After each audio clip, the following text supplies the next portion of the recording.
Hoje nós vamos falar do trajeto do nervo ciático, porque toda foto que aparece, geralmente a gente relaciona a ciatalgia só na região da parte posterior da coxa. Mas vocês observam, vai lá no Google Imagem, que toda foto que tem da ciática, ela vai desde a parte superior, passando pelo glúteo, musculatura posterior da coxa, musculatura posterior da perna, indo até a planta do pé e o dorso do pé. Isso porque, como nós vimos, o nervo ciático, ele vem lá de cima, já os dois nervos, fibular e o tibial. Ok? Então, nós vamos partir daqui. Então, a primeira coisa que nós temos que analisar é o que é que pode estar influenciando as raízes nervosas. E aí, nós vamos lá exatamente avaliar tanto a coluna lombar, a partir de L4 e L5, quanto a região do sacro. Então, nós podemos encontrar duas situações a nível de avaliação mecânica dessa área. Nós podemos ter, a nível da lombar, uma hipermobilidade ou também uma hipomobilidade. Então, são duas alterações que você, avaliando mecanicamente, através de palpação, através de mobilização, você pode encontrar essa região lombar com uma hipermobilidade, movendo mais do que devia, ou uma hipomobilidade, movendo menos. E, geralmente, isso pode comprometer as raízes nervosas de duas maneiras diferentes. Então, primeiro passo, anotem aí, primeiro passo, a nível da avaliação da lombar, é determinar se essa coluna está com uma hipermobilidade ou uma hipomobilidade. Primeiro passo. Porque geralmente são caminhos diferentes que você vai ter que seguir para achar a causa. Ok? Tudo bem? Então vamos lá. Quando você tem uma hipermobilidade da lombar, de causa mecânica, geralmente ela está fazendo uma compensação de uma zona de hipomobilidade. E hoje nós sabemos que existe uma relação muito grande, mas muito grande, tanto do quadril para a lombar quanto da lombar para o quadril, essa relação da mecânica alterada, fazendo um comprometimento daquela zona que está em hipo.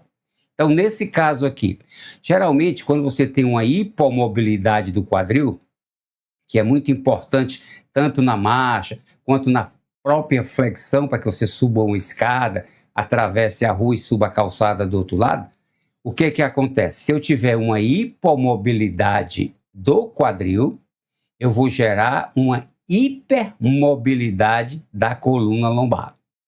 Então, o que que acontece? Geralmente, quando você for avaliar o paciente e apresentar uma hipermobilidade a nível da coluna lombar, as articulações adjacentes, ou seja, quais são as duas articulações adjacentes que eu tenho a nível da lombar?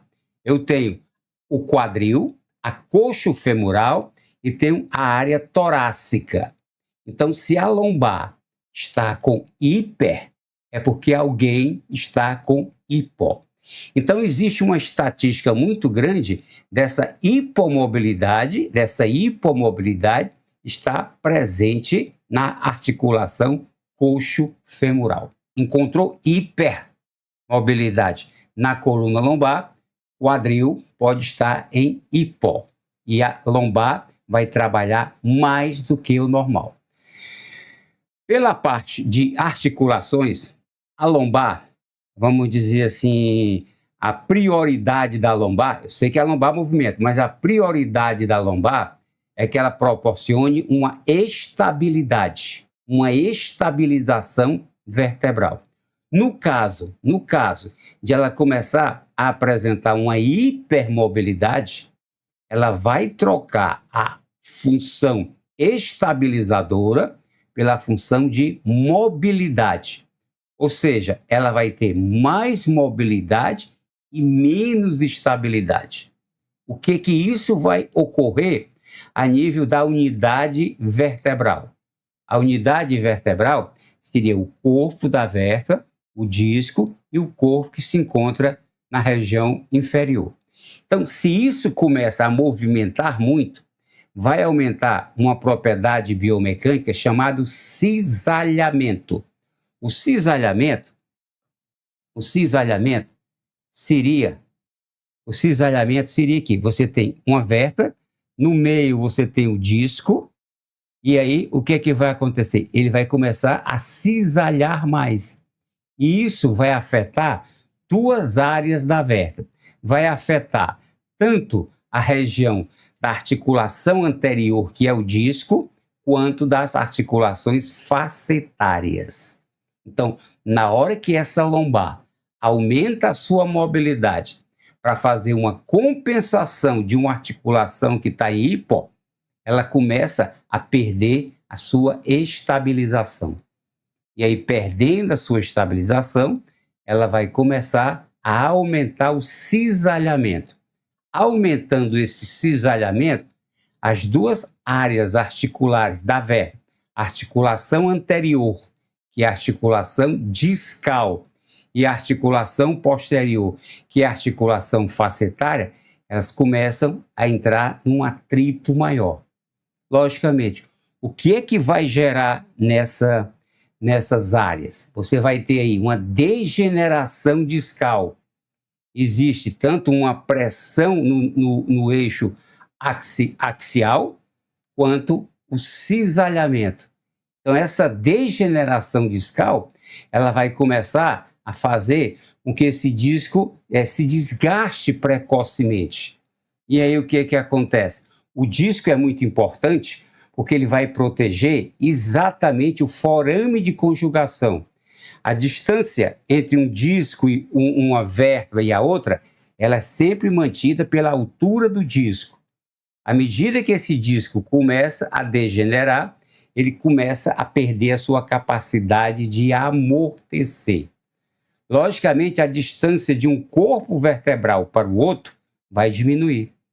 Diminuindo a distância na região anterior do corpo vertebral, vai ter uma consequência lá atrás. As facetas articulares vão ficar mais próximas, consequentemente, um desgaste maior da parte cartilaginosa e o forame de conjugação vai começar a fechar, começar a apertar. E é exatamente por aí que deslizam os nervos quando ele sai da medula, quando ele sai da sua raiz nervosa. Ele precisa dessa abertura para poder fazer o seu deslizamento, para poder acompanhar os nossos movimentos do dia a dia. O que acontece? Com o passar do tempo, essa pressão em cima do disco, esse cisalhamento em cima do disco, pode iniciar uma protusão discal. E, logicamente, essa protusão discal, geralmente ela vai sair posterolateral. Tanto a protusão discal quanto a hérnia de disco, elas têm uma preferência de saída posterolateral. Por que ela não sai posterocentral com uma facilidade maior, com um percentual maior? Porque na região posterocentral, você tem um ligamento posterior, que ele é forte. Então, na hora que começa a fazer uma pressão de uma vértebra sobre a outra, tendo o disco intervertebral no meio, ele vai começar a querer fugir desse imprensado. Aí o que acontece? Ele vai procurar uma saída mais fácil. E a saída que ele encontra é exatamente a região posterolateral. E aí, nessa região posterolateral, é exatamente onde ele encontra as raízes nervosas. Então, se esse desgaste acontecer entre L4 e L5, L5 e S1, existe uma possibilidade maior de ter uma compressão exatamente das raízes, tanto do fibular comum quanto do tibial, que formam, né, os dois juntos, deve ser, que nós vimos na primeira aula, o nervo isquiático. O que acontece? O teu disco, ele precisa hidratar. E com a carga corporal, ele sofre o processo de desidratação. Agora o que é que acontece? Ele está mexendo mais. Então esse processo de hidratação já não é mais suficiente para manter o disco hidratado. Esse cisalhamento, essa pressão em cima do componente discal. Ok? Então o que é que acontece? Esse disco começa a se desidratar. Numa imagem de ressonância magnética ponderada em T2, quando você está observando principalmente o perfil, quando você está observando as vértebras, você vê a vértebra escura, vê o anel fibroso escuro, e dentro do anel fibroso você vê o núcleo pulposo, vai ser branquinho. Na hora que esse disco começa a sofrer um processo de degeneração, aquele branquinho começa a ficar pretinho. Então aí é o começo do fim daquela área. Porque o disco ele não vai mais conseguir fazer o seu papel de amortecer. E aí o que, que acontece? Ele começa a se fragmentar, romper os anéis, e aí vai culminar com a hérnia de disco. Tudo isso vai levar a um final que se chama osteoartrose. Então tudo isso pode ser causado pelo aumento da mobilidade da lombar e a diminuição da sua estabilização. Quando se tem uma hipermobilidade da lombar, a gente tem que fazer uma avaliação do quadril, certo? Para saber se ele está em hipo. Existe um teste.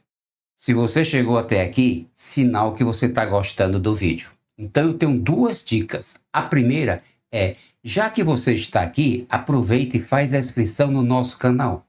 Segunda dica, nós temos um curso completo de raciocínio clínico e terapêutico integrado.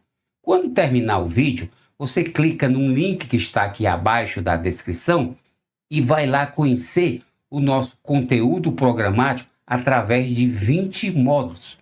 Com certeza, se você for nosso aluno, vai dar um grande passo na tua carreira profissional ou acadêmica. Então, prossegue no nosso vídeo. Vou mostrar aqui para vocês, ó.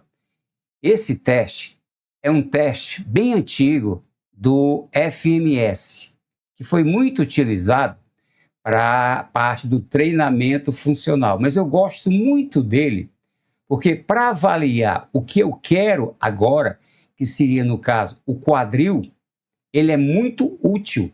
Ele te dá muitas informações.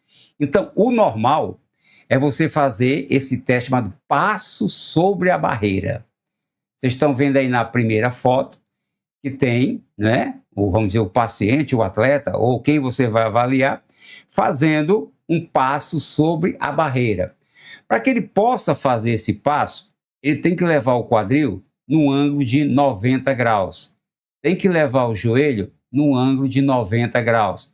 Tem que levar o tornozelo num ângulo de 90 graus para que ele possa atravessar essa barreira. Tudo bem? E vocês estão observando que de um lado ele fica apoiado. Então eu coloquei três situações para a gente poder discutir, para fazer esse teste para o quadril. Uma coisa simples, e ela pode te dar muitas informações, mas muitas informações. Então vamos ver essa primeira disfunção, ó. Vamos analisar junto essa primeira disfunção aí. Você está vendo que para que o paciente faça o passo sobre a barreira, ultrapasse essa barreira, ele faz uma inclinação, certo? Uma inclinação da lombar e da pelve. Então eu queria agora, né, a participação de vocês, como a gente fez na aula 1. O que é que poderia você, através dessa avaliação da foto do paciente fazendo isso aí, o que é que você poderia concluir? O que é que você poderia concluir ao observar esse paciente fazendo essa posição de uma compensação? Falta de mobilidade do quadril. E vocês estão observando que para que ele possa elevar o quadril, ele joga a pelve para o lado. E essa pelve, ela vai ser comandada pelo quadrado lombar. Ele vai fazer uma elevação em vez de ele utilizar o músculo psoas para poder fazer a passagem sobre a barreira, ele faz o quê? Ele faz uma inclinação. E aí, quadrado lombar. E quadrado lombar, o nome está dizendo, está na coluna lombar. E aí, o que é que vai acontecer? A coluna lombar vai começar a mexer muito. Então, toda vida que ele for elevar esse quadril, ele vai fazer uma inclinação. E isso vai fazendo uma pressão maior numa determinada área da vértebra, certo? Então, ele pode ter uma diminuição da estabilidade da perna de apoio. E aí, a perna de apoio vai entrar tanto a parte de estabilização da pelve, do quadril e do joelho, que são as articulações responsáveis pela manutenção. Então, nesse caso aí, você poderia ter duas alternativas para que você possa avaliar de uma maneira mais detalhada. A perna de apoio, ela pode estar com falta de estabilização do joelho. Do tornozelo, não, pode ser do pé. O pé é que dá a estabilidade do corpo. O tornozelo, que ele vai dar mobilidade, tá certo? Pela teoria da articulação por articulação, é o teu pé que tem que dar a estabilidade. Então, pode ser uma falta de estabilização de todas as articulações que são responsáveis por manter esse apoio unipodal. E isso vai fazer com que essa falta de estabilização gere o movimento mais acentuado do quadril com a inclinação da lombar. Então, duas dicas quando você olhar esse paciente. Vamos lá para a primeira dica em relação à falta de mobilidade do quadril. Falta de mobilidade do quadril. Qual seria o seu procedimento? Ganhar a mobilidade do quadril. Isso seria o teu objetivo final. Então, coloca aí, o meu objetivo final, no caso 1, seria ganhar a mobilidade do quadril. Mas antes de você tomar essa decisão, é muito importante, mas muito importante mesmo, que você avalie o porquê dessa falta de mobilidade do quadril. Então, isso seria muito importante para que você avaliasse o porquê esse quadril diminuiu a sua mobilidade. E na aula passada, nós vimos que tem uma relação muito grande de todo o membro inferior. Ou seja, se eu tenho um joelho em rotação interna, o quadril vai se adaptar. Se eu tenho um pé pronado, o quadril vai se adaptar. Se eu tenho um calcâneo var, o quadril vai se adaptar. Se eu tenho um joelho travado em rotação externa, o quadril vai se adaptar. Então, vocês viram que o quadril pode ser adaptativo. Então, antes de você ir para o teu procedimento final, avalie o porquê esse quadril está com uma diminuição da sua mobilidade. Caso 2, falta de estabilidade. Existe a regra básica que diz que a força flui do centro para as extremidades. Então, no caso de você, Kim, observar que tem uma diminuição de estabilidade do pé e ou do joelho, você deve começar sempre o teu programa de estabilização fazendo a estabilização central e partindo para a periferia. Então, essas são as duas dicas importantes sobre o tratamento do caso 1, falta de mobilidade do quadril, e o tratamento do caso 2, falta de estabilização da perna de apoio. Vamos analisar o segundo caso. O que é que a gente observa no segundo caso? Coloca para mim aí. O que é que a gente observa? Você olhou, o paciente está agora com o tronco alinhado, o bastão sobre os ombros alinhados, mas tem alguma coisa que te chama a atenção. Observa, quando você vai fazer o passo sobre a barreira, o quadril, ele tem que fazer o movimento no plano sagital. O quadril tem que fazer o movimento no plano sagital. Então, ele saiu do plano sagital, certo? E foi para um plano transverso. Então, ele só consegue fazer, vamos dizer, a função quando ele faz uma rotação externa do quadril. Então, entra aquele caso ó, que a gente viu, ele tem uma predominância de rotação externa do quadril. Então, isso quer dizer de imediato que ele tem um encurtamento dos músculos chamados pelvio-trocanterianos, certo? Ele tem, nesse caso aí, o encurtamento dos músculos pelvio-trocanterianos. E esses pelvio-trocanterianos, eles saem da pelve e vão para o trocânter maior, e são os chamados rotadores externos. Então, ele está fazendo esse movimento aí, em vez de o psoas ser o músculo principal, ele participa, o psoas, ó, que está levantando, mas ele, para fazer a ultrapassagem, ele usa excessivamente os pelvio-trocanterianos. Agora, olha que interessante.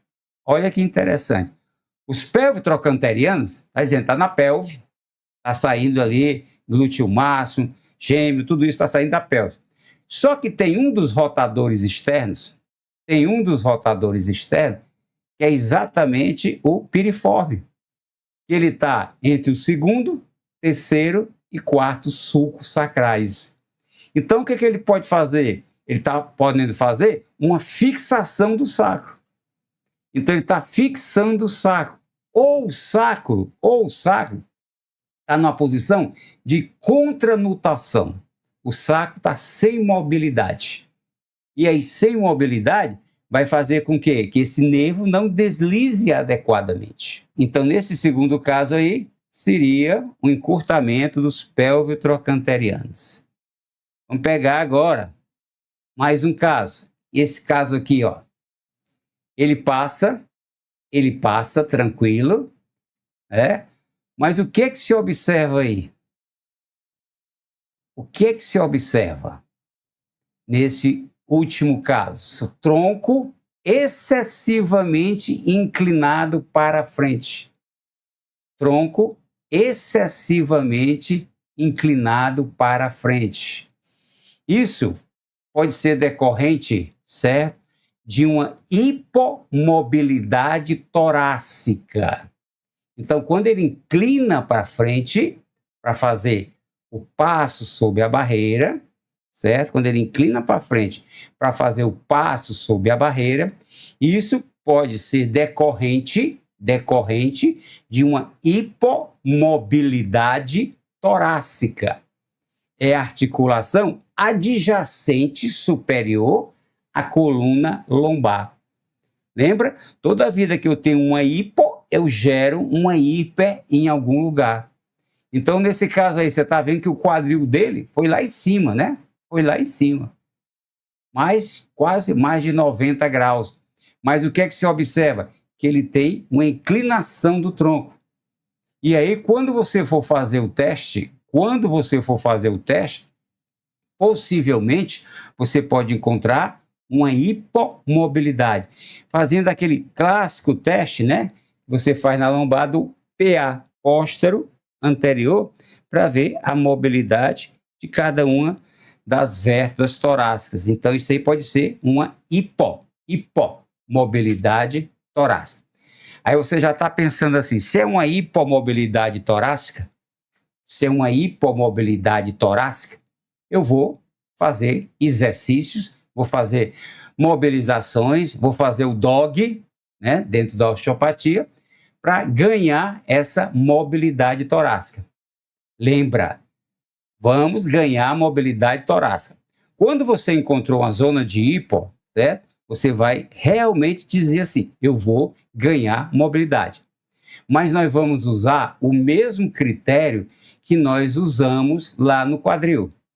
Vamos questionar por que essa coluna torácica está em hipomobilidade. a grande jogada é sempre que você achar uma zona de hipo, questionar primeiramente por que ela está em hipo, ok? Então, essa zona de hipomobilidade, nós vamos já ver, ela pode ser uma adaptação secundária. Olha que frase chave.